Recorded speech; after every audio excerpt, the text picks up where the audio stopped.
All right, guys, so we got rid of answer choice C because we found the answer choice C was a whole number and it didn't have any decimals. And one thing that we know is because this value, all these digits are after the decimal, they have to have a decimal point.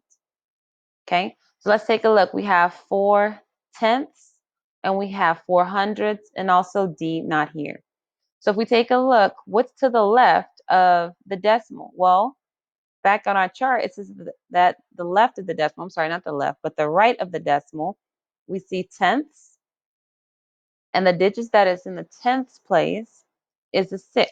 Well, we're not in the tenths place, so that means that I have to go next to the next value. So I'm going to go over here to the next value, and I see the 4. So now I'm looking at the 4. What does it fit into our chart? Is it the first one after the decimal or the second digit after the decimal? Well, it'd be the second digit. So we know that our answer for this one would be answer choice B. So B would be our correct answer.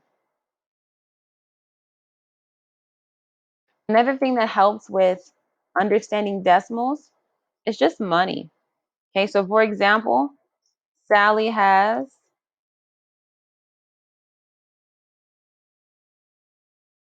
let's see, how much money do we want to give Sally, guys? Sally has $4.32.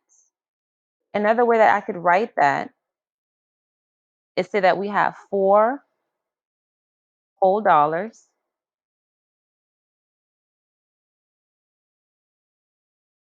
We have 3 dimes, and we have 2 pennies. Makes sense, right, guys? Now, if we think about a penny, how many pennies do we need to make one whole dollar?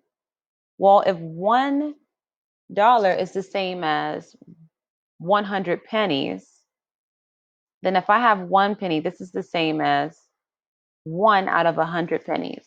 So one way that I would write this would be 2/100ths, or in a decimal form, I would write this as 0.02. We take a look at dimes. Well, how many dimes do we need to make one whole dollar? Well, we need 10 dimes to make one whole dollar.